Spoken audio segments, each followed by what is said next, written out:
Hey, ladies and gentlemen, this is MJ, and welcome back to Minecraft Realms. I was trying to do something cool. To Minecraft Realms on the Tree 2.0 server. I wish I was capable of doing a Jeremy Clarkson impersonation. Jeremy Clarkson, for those that don't know, he's a British dude. He's one of the hosts of Top Gear from Britain, and he's got an amazing voice. Tonight on Minecraft, I can't do it, but he'd be something like, "Tonight on Minecraft Realms, MJ falls in the water. He makes a bad build," and then he'd have something else comical. Wow, that's a shame to Clarkson.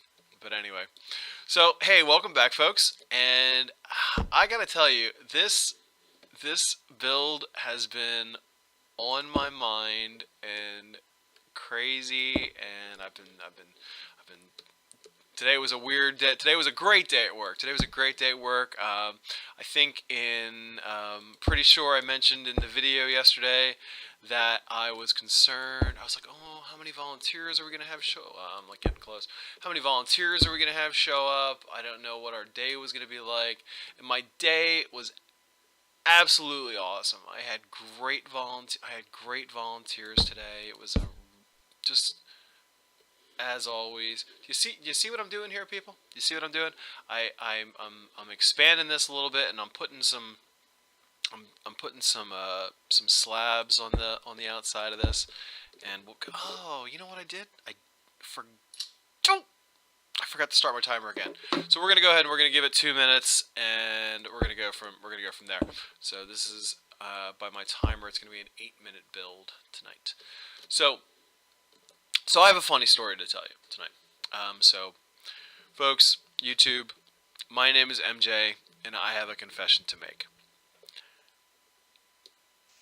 I'm a bit of a hoarder, but not when you think of typically when you think of hoarders, you're thinking of people that are collecting copious amounts of like cats, or they've got about 1,000 newspapers in their houses and things like that.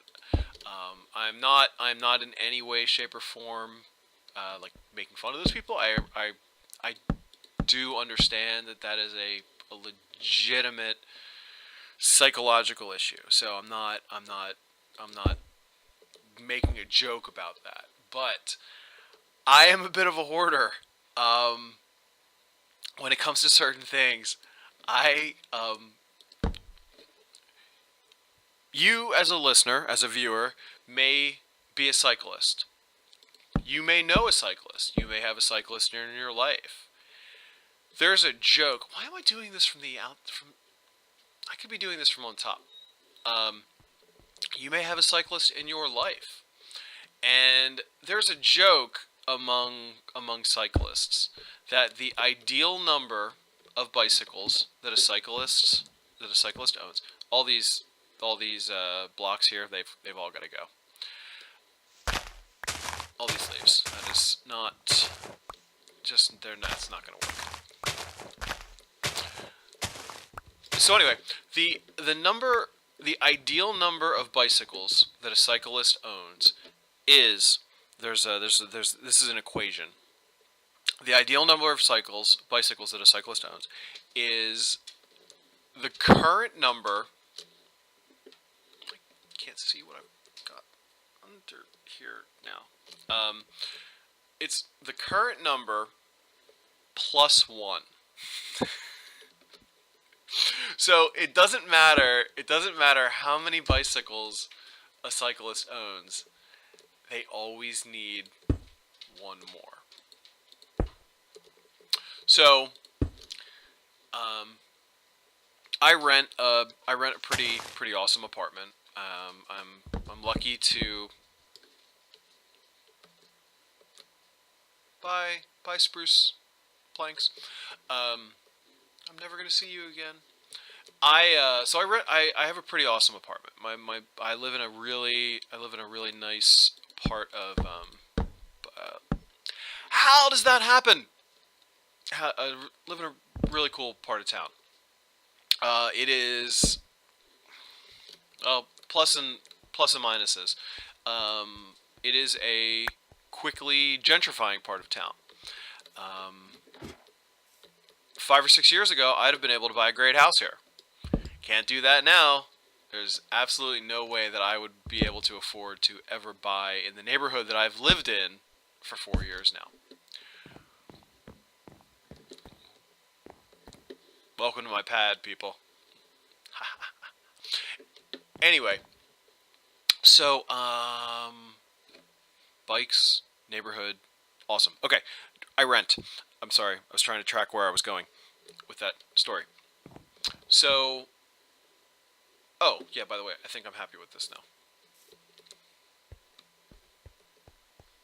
I just have to get out here for a second. I'm gonna take all this down. Anyway, so I rent, and I got a text from my landlord. I haven't seen this is how great a tenant I am, and how great my landlord is. She and I haven't seen each other in a year and a half, and this was like the first text that I'd gotten from her in let's say like 6 or 7 months. So I'm happy with my apartment. There are no problems. I don't need my landlord. She doesn't need to contact me, and that is that. But anyway, so we're gonna go. Where do I want to go? Let's go over here. Take a look at it. Anyway, so a contractor or somebody is coming over to look at my electrical panel tomorrow. I guess he's going around to all of our places. I like that. I like that a lot better. But what it's gonna need now, it's gonna need some of these. We're gonna need to do some blocks, some leaves. We need some leaves under there. So a contractor's coming over tomorrow to look at my electrical panel. So she said, it was no need to clean, just gonna be in the basement, blah blah blah. So I was like, okay, cool. And then I went out to do some laundry, and I realized that I had 3 bike frames. Oh, I'm like way too close. I had three bike frames that I've rescued from the No, wait, 3 bike frames? No, I'm sorry. I had 2 bike frames and one rideable bike on the floor in my tiny little basement that I have rescued from the garbage. So here is my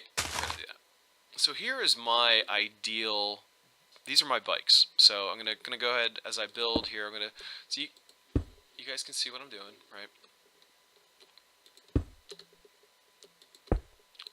You can see what I'm doing is I'm rebuilding the scaffolding that I just tore down. I'm gonna put a torch there as well.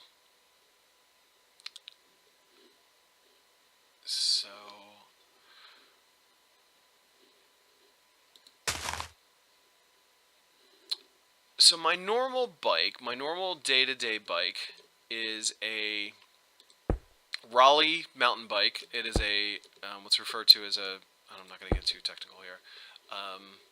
And then probably here's gonna be my first negative YouTube comments.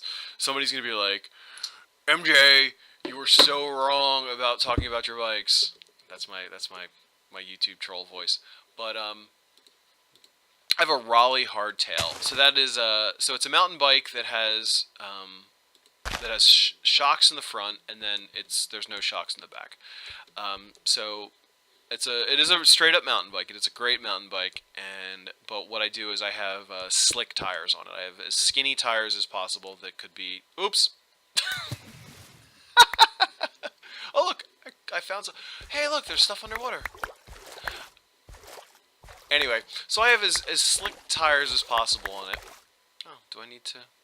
Apparently I needed to refresh myself at some point while I was under here before. Oops, I'm drowning.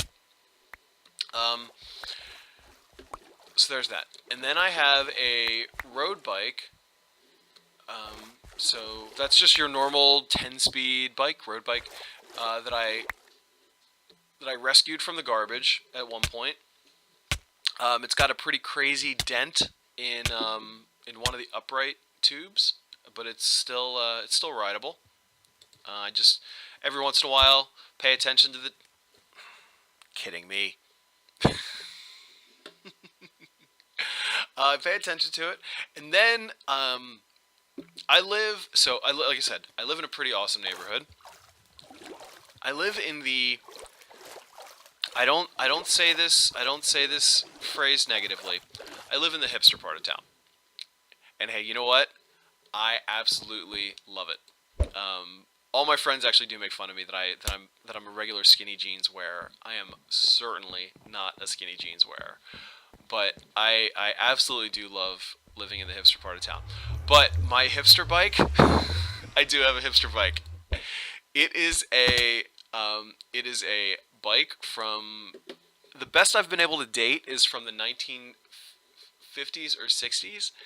It's a beach cruiser that I pretty much only ride it ironically. And the bike has coaster brakes. For those that don't know what coaster brakes are, those are the brakes that you have to pedal backwards in order for the bike to actually stop. And the coaster brakes are kind of bad. So this bike has pretty much no brakes. But coaster brakes. So replacing brake pads on a bike, pretty easy. It's a pretty easy process depending on what kind of pads you're using. Your normal linear pull brake pads, your normal brake pads on a bike, very easy. But then when you have like disc brakes on on a bike, those are a little harder to replace. I'm going long because I'm talking about bikes, but coaster brakes. If you've ever seen brain surgery or spinal cord surgery, there's that little pocket of nerves at the base of the spine. If that goes bad, it's pretty gross. That's kind of what it's like to replace coaster brakes. You make one little wrong move, and then it's like about 800 little gear parts pop out. Well, there we go. So I like that. I like that a lot more. I have a lot of work to do on this. Tomorrow because tomorrow is the last day, and I'm going to finish this build tomorrow. Well, I'm going to finish a bedroom tomorrow. How's that? So tomorrow there's going to be a bed and a roof and something there. So that's gotten way bigger than I had anticipated, but I am happy with the way that it looks. I think it's going to end up being pretty cool, I hope. So that is that. We're gonna bounce back over there. Nathan, one of the guys that seriously. There we go.